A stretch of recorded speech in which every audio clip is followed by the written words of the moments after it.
Good afternoon from the Georgia Tech campus in Atlanta, Georgia. Thank you for joining us for our APICS CLTD and CSCP Bootcamp Informational webinar. Our host today is Chris Barnes. Chris is an SEL professional education instructor and lead instructor for our APICS Certified in Logistics, Transportation, and Distribution Bootcamp, as well as our APICS Certified Supply Chain Professional Bootcamp. He holds a Bachelor of Science in Industrial Engineering and Economics minor from Bradley University.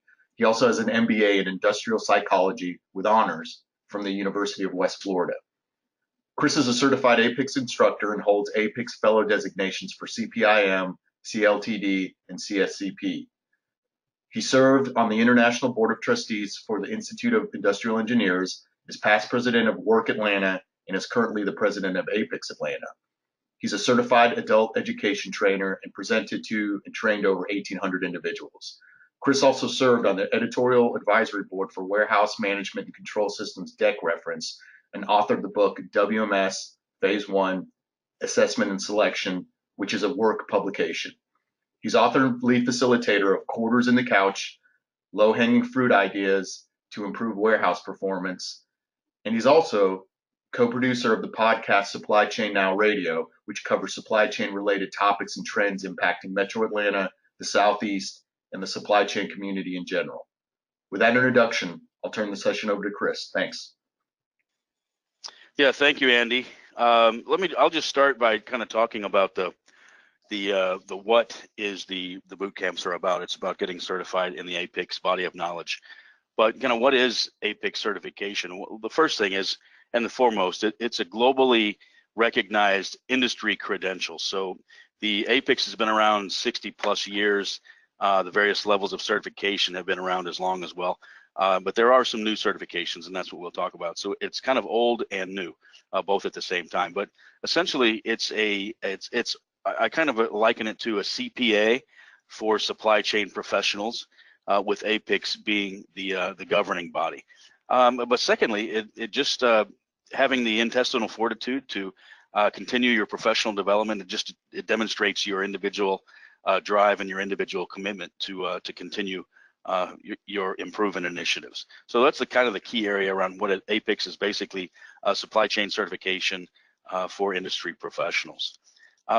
What we cover basically is there's three individual certifications and one more of a business certification. But the business certification is called the Supply Chain Operations Reference Model, and that really looks at across supply chains, how are supply chains performing, and it really allows you to measure company to company supply chain performance. You can get a certification in Supply Chain Operations Reference Model, but that's really geared towards people that want to do consulting for companies. The CPIM certification, it's the oldest certification that APICS has. It's really where its roots are, and it focuses on inbound part of the supply chain. So inventory management, forecasting, manufacturing operations. So that's essentially what the CPIM stands for, Certified Production Inventory Management. But I call that more the inbound side of the supply chain. On the outbound side is the newest certification, Certified Logistics, Transportation, and Distribution, and it really covers outbound part of the supply chain. So anything from delivery, transportation options, and also reverse logistics. Also, a key part of CLTD is global logistics and global logistics considerations. And then CSCP, which is the second class we have in terms of the boot camps at Georgia Tech, is it's more of at the 10,000 foot view of your supply chain, and it kind of covers from end to end. So it has a bit of the CPIM concepts and a bit of the CLTD concepts, but it gets involved more at the strategic level. So if you look at things like a balanced scorecard, CLTD may talk about half a page of what is a balanced scorecard, while CSCP talks about three pages worth of content, and it really talks about the strategic side of how to set up a balanced scorecard, and more importantly, how to implement it and how to use it.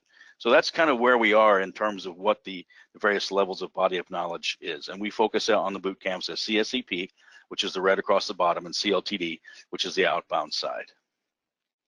So from a CLTD standpoint on the logistics, transportation, and distribution, there's learning systems that you get when you take the class. So we come in, there's 4 physical books. So it's quite a bit of reading. It's pretty intensive, and it covers 8 basic modules of knowledge. So you can see anywhere from logistics and supply chain overview, capacity planning, being able to forecast your transportation requirements, order management, inventory warehousing management, transportation, global logistics, as I talked about, and it ends with reverse logistics and sustainability, which is a growing part of supply chains. It's about 850 pages of content. There's questions and answers as you go along to kind of help you gauge your knowledge and your learning retention. And it's available in a hard copy as well as e-reader versions. There's also an online version that you get through the class, and that allows you to go online. It's got extra bonus questions. It's got additional online learning resources, online learning dictionary, and it's available through basically anything that you have access to the web. And the good part of this is it's got 350 practice questions, and that's a key part of taking the class. Is we go through practice questions to kind of help you prepare for sitting and taking the exam. So when you sit and take the exam, it's not the first time that you've seen an APICS type question. The CSCP concepts at the more strategic level is there's basically 3 books. It covers supply chain design, supply chain planning and execution, and supply chain improvements and best practices. There's 1,100 pages of content, so a little bit more than CLTD. And again, it's available in a hard copy as well as e-reader formats. And it has the same basic online tools that we had in CLTD, but because CSCP has been around several more years, there are many more practice questions available for you to benefit from. So why take these boot camps at the Georgia Tech facilities? I've got several reasons. One is just I'm very impressed with the facilities that Georgia Tech offers at the conference center. It's very geared towards it's a casual learning experience, yet it's very formal in terms of the tools that are available. What I enjoy is it's not just you and your class in the building. There are several other classes going on, whether it's Six Sigma, anything to do with procurement, other types of lean organizations. There's other classes, and when we take breaks, there's an opportunity for you to go out and network with other people. But that's, at my first glance, I didn't really appreciate this. It was just the excellent facilities provided at Georgia Tech. Also, the other thing is the opportunity to network with other colleagues and peers across industries. And this example here was from a recent class. We had one person that had recently retired from military, and he was trying to get his footing in practicality in terms of the public supply chains. And he was taking the class just to kind of understand how to apply what he knew from the military into essentially consumer packaged goods types of supply chains. Had another person that had just recently moved to the States in a supply chain capacity, and he was really just trying to understand the culture and get a better working knowledge of the supply chain, specifically around the States.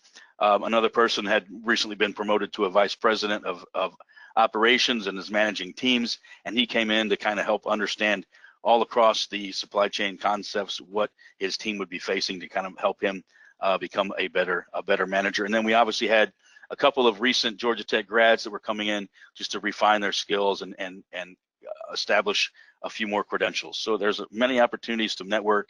It's more than just learning about concepts.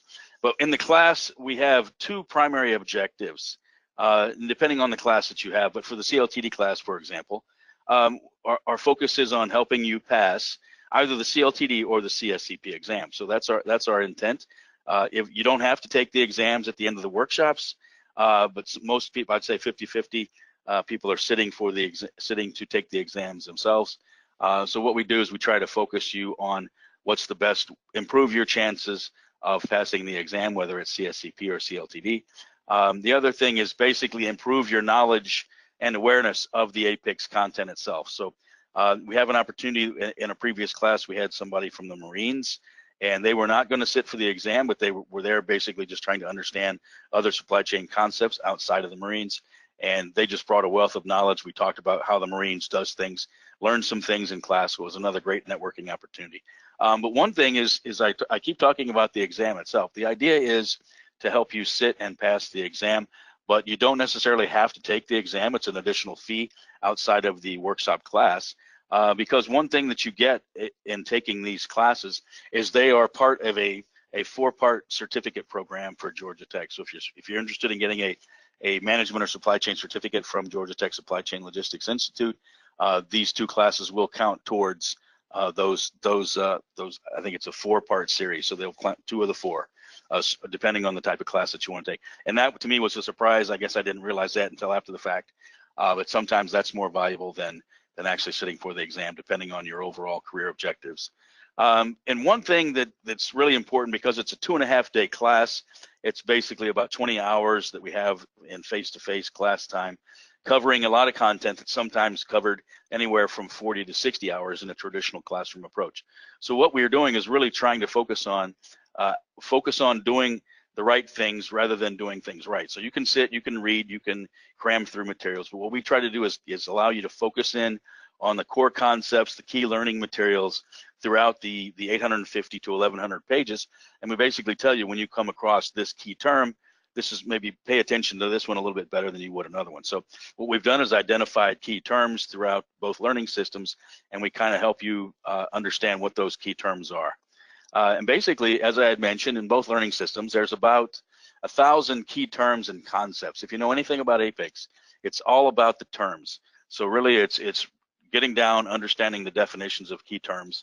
And the idea is, of those 1,000, if you know anything about engineering, it's very much the 80-20, the Pareto principle. There's going to be a handful of terms that are going to really account for most of the content, whether it's in the exam or in the learning system. So what we've done over the years, we've practiced exams, we've taken exams, we've got a team dedicated to really understanding what are the core concepts. And what we found is for CLTD, there's 220 core terms or concepts that you really should focus on. And for CSCP, there are 235. So what we do in the class is we provide that list, our suggested list of terms. We give that to the students, and we kind of help them through the process of really understanding what those core terms are. Now, obviously, in the Pareto principle, that we cover 80% of the core learning information, but there's the other 20% that you have to pick up on your own. But again, what we can, hopefully we can get the student by focusing on the 220 and the 235, probably 80% of the way there, and that leaves them a little wiggle room in terms of what they can study on their own. So with that, a large part of what we do in the class is we go through practice questions, practice example questions that you might see on exams. And then just to give you some working knowledge, just to understand if you think the classes might be a fit for you, I've got 4 questions here just to walk through to see if you're going to be even close, to give you an idea of the kind of things that we would talk about. So here's the first question. Throughout a supply chain, entities are affected by uncertainties in the predictions of how much demand there will be for a given product. What is the name given to the distortion of demand uncertainty in a supply chain? A bullwhip effect, whiplash effect, demand relations, uncertainty effect. Now, if you don't know anything about APICS, that one of the core concepts that they preach and focus on is collaboration across the extended supply chain because of the bullwhip effect. So the answer is bullwhip effect. Without communications, without effective partnering throughout the supply chain, bullwhip effect is a big factor in inefficiencies for supply chains, and you'll learn more about that as you take the class, and that happens to be a key term.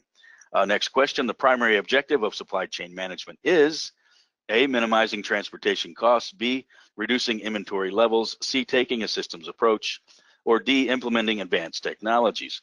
Well, again, as you take the class, you'll begin to realize that we're really focusing on a systems approach. So anything to do with taking a systems approach or looking at the total cost of the supply chain is the answer. So while you can't, one idea might be to minimize transportation costs, you may end up sub-optimizing your supply chain if that's all you're focusing on. If you only focus on reducing inventory levels, again, you may sub-optimize performance across other areas. So another key thing with supply chain management and APICS specifically is taking a holistic systems approach. Third question, the objective of logistics distribution management is to provide the required level of customer service, and complete the sentence, to delight the customer as conformance to requirements at the least total cost for the lowest cost. So this one gets a little bit tricky. I would say it's probably either C or D, because obviously you want to focus on providing customer service. And although you would want to delight the customer and provide conformance to requirements, you also have to focus on the cost side of it. So I would say it's either C or D. And in this case, I would go with answer C, because it talks about total cost. So if you recall what I said before about system-wide concepts, what you're looking at is focusing on total cost across the supply chain, as opposed to just generic lowest cost. And we'll talk, and take the class, we'll understand why total cost is more relevant than lowest cost. And final question, practice question we have, after identifying the potential causes for delays in communicating demand information up the supply chain, the trading partner should take which of the following actions? A, implement a higher speed data communications network. B, change procedures so data is communicated more frequently. C, identify the root causes for the delays. Or D, map and analyze the value stream. Again, when you take the classes and begin reading the APICS content, you'll begin to understand you always should look for the most strategic level answer. In this case, I would say the most strategic answer is identify the root causes for delays. While the question states the potential causes, it doesn't say exactly what the root causes are. So while A, B, and I don't think D is really a viable answer, but A and B might be viable actions to take. By implementing those actions, you may not necessarily be addressing the root causes. So what APICS does from a strategic level, it suggests that you step back, take a look at what the root causes are to see if you're really approaching the right problems. And with that, Andy, I just want to suggest, people can go onto the website, Georgia Tech Supply Chain Logistics Institute, check out APICS boot camps. We have classes coming up June 24th through the 28th. We do CSCP and CLTD back to back. We've had several students over the past year take both classes. They kind of come in for the whole week.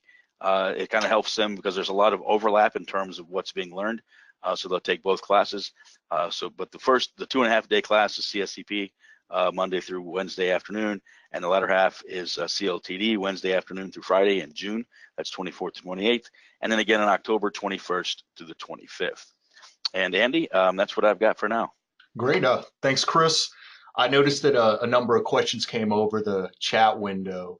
Let me see here. The one is, could you talk more about your professional background? Explain the other APICS credentials that were mentioned.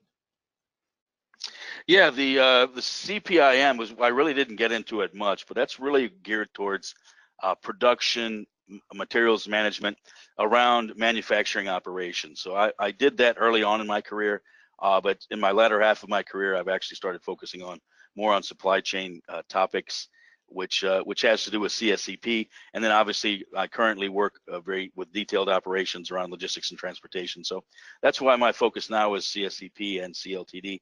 But I'm a classically trained industrial engineer. I've worked in the manufacturing space, but what I've done is basically taken the lean concepts, the continuous process improvement initiatives around manufacturing, and now my focus is on the outbound side of logistics and distribution.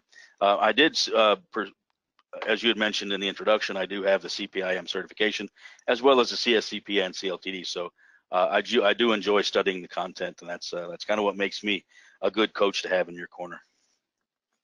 Okay. Thanks. I see a follow-up question to that. What makes you an expert in the APICS body of knowledge? Yeah, that's a tricky one. It's what makes me an expert? Well, it's because it's like many things. Supply chain management continues to evolve, so it's difficult to say you're an expert. I may be an expert today, but next month things change. However, I do enjoy learning about and studying trends in supply chain management.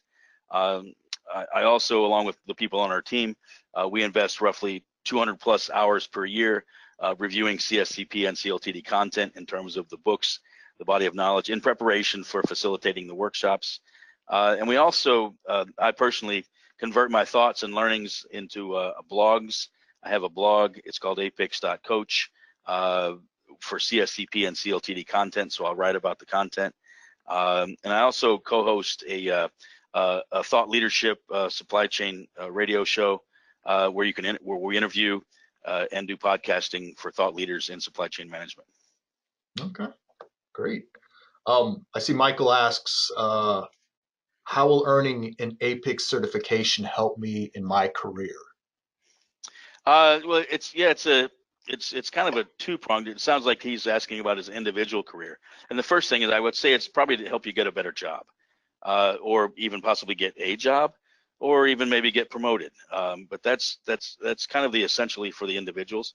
It also helps you perform better within your daily job. I think it helps you communicate more efficiently with the other organizations within the supply chain. So if you're in manufacturing and you need to talk to procurement or sourcing or logistics, it's going to help you become a more effective communicator.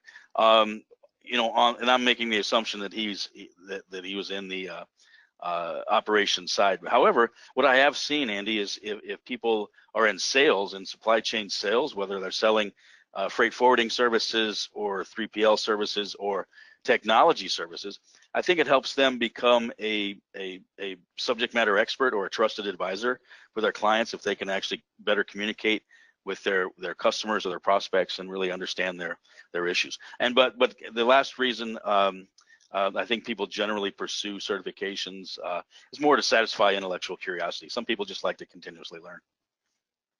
Okay, great. Here, let me see. I've got another question. How can I sell getting my certification to my company? Some companies are pretty well set up. They have money set aside for any professional development or training initiative. So at that point, I guess you can use it however you need.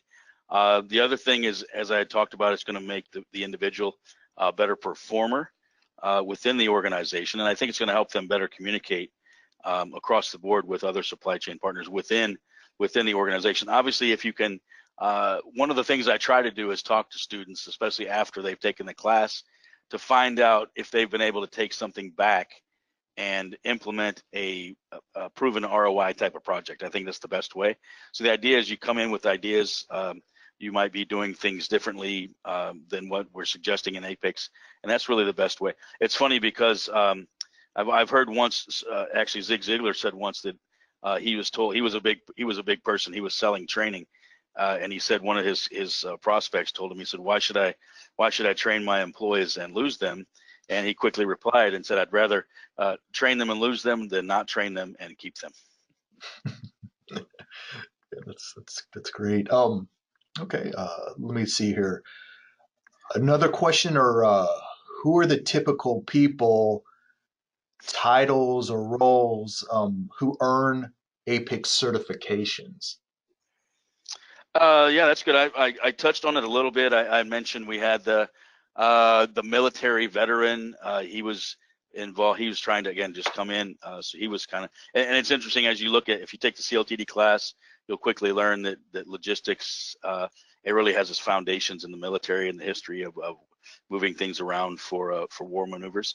But you still need to apply what you learn in the military to the public supply chains. Also, anybody that's maybe gotten a promotion and or taking on managing teams, it kind of helps you understand what the teams are going to be working on, especially if you haven't worked in their specific roles. But essentially, my suggestion is if you did not study engineering or supply chain management in college and you want to get into a supply chain career, I think this is a great way to do that. I know probably back 10, 15 years ago, if you had the CPIM certification, which again is the manufacturing side, that was almost a rubber stamp that your resume would be put at the top of the list. CLTD and CSCP, we're still working on that, but I think again it adds credentials to makes you stand out a bit more. Also, if you're currently in a supply chain career and you want a better understanding of the roles outside of your area of expertise, you might be a candidate. And if you're currently in a current supply chain job, maybe warehouse management, materials management, procurement, manufacturing supervisor, transportation planner, anything like that, and you're interested in maybe expanding or getting a promotion, that might be somebody. As I said before, something that dawned upon me was people that are in sales. You would think maybe salespeople don't necessarily take training, but I think it really helps you become a trusted advisor and understand your clients or your prospects' business issues if you have this, if you take these certifications. So I'm a big proponent in anybody in sales, anybody that touches your customers should have the certification. A great answer. This is an interesting question. What is your role as instructor?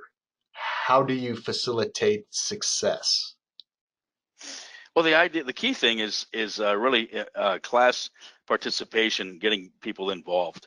And selfishly, that in many instances, it means I'm learning right along with the attendees. So if we can get dialogue going, yeah, we want to understand the concepts around the APICS body of knowledge, but also it's around how are people using the body of knowledge today. So I encourage a lot of dialogue and interaction. I try to get attendees to think about how the concepts apply to their jobs or even their past experiences if it's not something that they're doing today. Just as a good example, we had one student that was from India, and we were talking about the perfect order index, which is something we learn about in CLTD. and she brought up the concept of the dabawalas. We took a sidebar from the class. We watched a video on what it was, and kind of developed a deeper understanding around what dabawalas were, and how that applied to the concepts we were learning, specifically around Six Sigma and Six Sigma certification. So it's a pretty fascinating concept. So I'd encourage anybody that's listening to kind of go out and check out what a dabawala is, especially if you're interested in customer service and transportation efficiencies. Now, from an APICS body of knowledge standpoint, I can guarantee you will not see a question about dabawalas on any APICS exam. But sometimes our workshops, we take time, and sometimes it's about satisfaction of learning and not necessarily just focusing on preparing for the exams. And as I said before, we also focus in on the practice questions. I think that's a big gain. The practice questions tend to focus on the key terms, the 220 and 235. And the last thing I want you to do is walk in and sit for the exam and you haven't seen the format, you haven't seen the types of questions that they ask. So we're really just trying to make it a non-event when you go sit for the exam.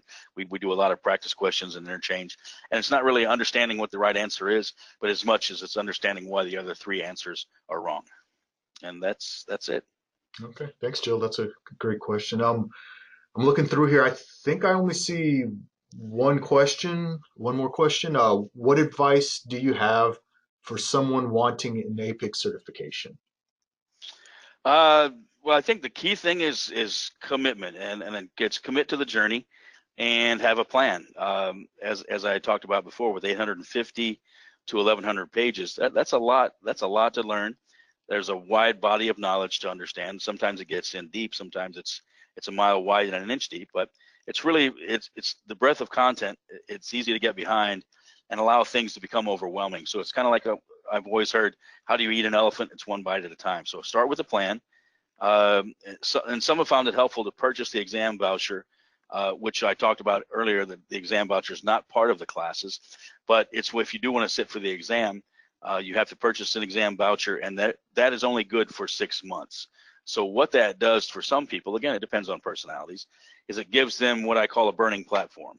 So they're not able to procrastinate because APICS is very strict on the exam voucher.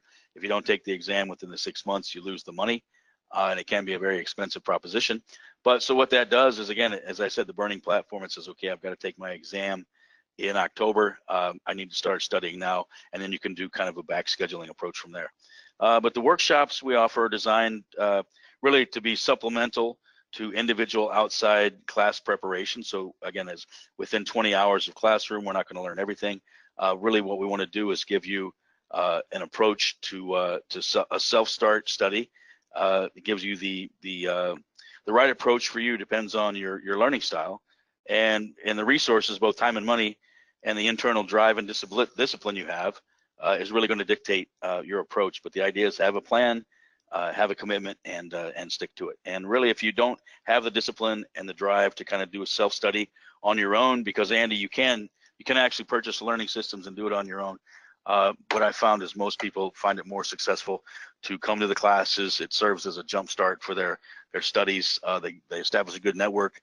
They get to know their instructors, to become friends, become coaches over the long haul. And that's my best suggestion for that. And with that, I don't have anything else on that one. I don't see any more questions. If you think of something after the session, you can always send us an email at info@scl.godtech.edu, and we'll get back to you as soon as possible with any answers to your questions. We hope you found this session helpful.